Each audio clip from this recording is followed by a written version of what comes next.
Assalamualaikum warahmatullahi wabarakatuh. Om Swastiastu, salam sejahtera untuk kita semua.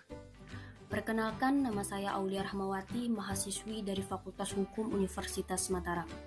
Di sini, saya akan menjelaskan materi hukum acara Mahkamah Konstitusi tentang perbandingan asas dan sumber hukum acara peradilan lainnya dan hukum acara MK.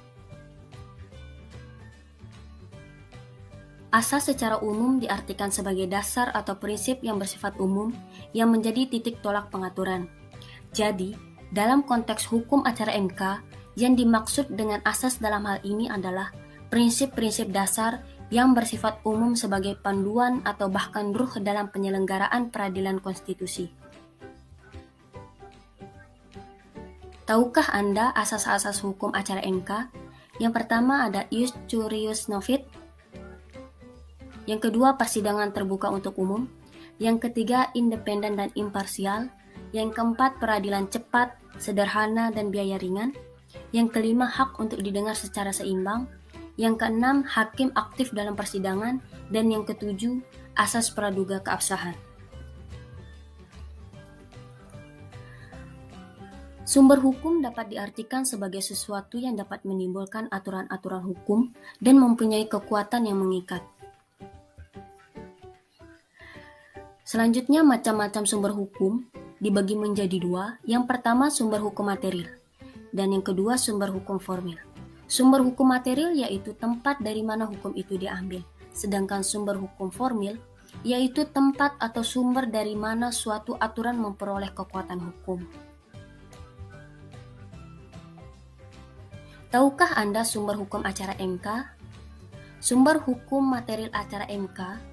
Yang pertama, hukum acara MK bersumber dari nilai-nilai Pancasila, dan yang kedua bersumber dari teori atau ajaran hukum konstitusi. Sumber hukum formil acara MK yaitu ketentuan hukum positif yang mengatur hukum acara MK atau paling tidak terkait dengan hukum acara MK.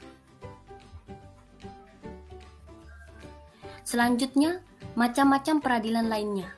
Yang pertama, peradilan perdata. Yang kedua, peradilan agama. Yang ketiga, peradilan pidana. Dan yang keempat, peradilan tata usaha negara.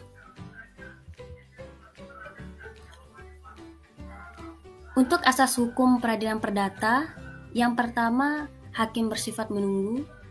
Kedua, hakim pasif. Ketiga, sifat terbukanya persidangan. Keempat, mendengar kedua belah pihak. Kelima, putusan harus disertai alasan-alasan. Yang keenam, beracara dikenakan biaya. Dan yang ketujuh, tidak ada keharusan mewakilkan. Selanjutnya, sumber hukum peradilan perdata. Yang pertama, doktrin. Yang kedua, perjanjian internasional. Yang ketiga, kebiasaan hakim perjanjian. Yang keempat, Undang-Undang Nomor 48 Tahun 2006, Undang-Undang Mahkamah Agung, jurisprudensi. Yang ketujuh, Undang-Undang Peradilan Umum. Yang kedelapan, Undang-Undang Kekuasaan Kehakiman. Yang kesembilan, Undang-Undang Pengadilan Tinggi. Yang terakhir ada BW, HIR, RBG, dan RV.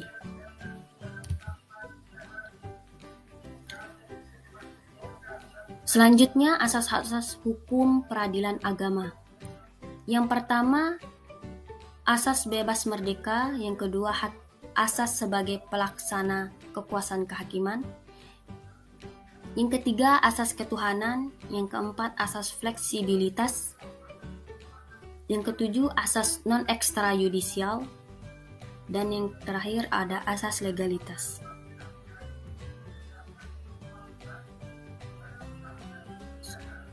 Untuk sumber hukum peradilan agama, yang pertama ada Undang-Undang Peradilan Agama.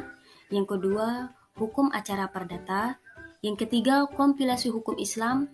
Dan yang keempat, kompilasi hukum ekonomi syariah.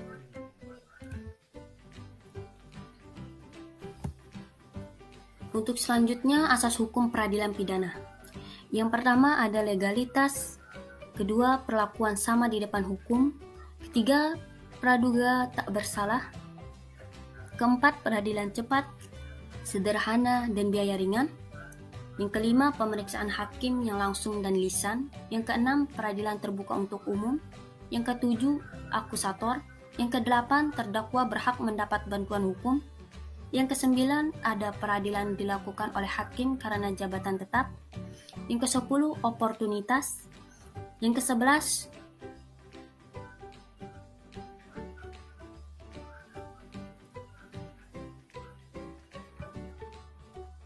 pemeriksaan hakim yang langsung dan lisan. Selanjutnya, asas hukum peradilan tata usaha negara. Yang pertama, asas praduga. Yang kedua, asas pembuktian bebas hakim. Yang ketiga, asas keaktifan hakim. Yang keempat, asas putusan mengikat. Yang kelima, asas self-respect. Yang keenam, asas para pihak harus didengar. Yang ketujuh, asas kesatuan beracara dalam perkara sejenis. Yang kedelapan, asas penyelenggaraan kekuasaan kehakiman. Yang kesembilan, asas peradilan yang sederhana, cepat, dan biaya ringan. Yang kesepuluh, asas pengadilan sebagai upaya terakhir untuk mendapat keadilan. Yang kesebelas, asas objektivitas. Dan yang terakhir, asas gugatan pada dasarnya tidak dapat menunda keputusan tata usaha negara yang dipersengketakan, kecuali ada kepentingan yang mendesak dari penggugat.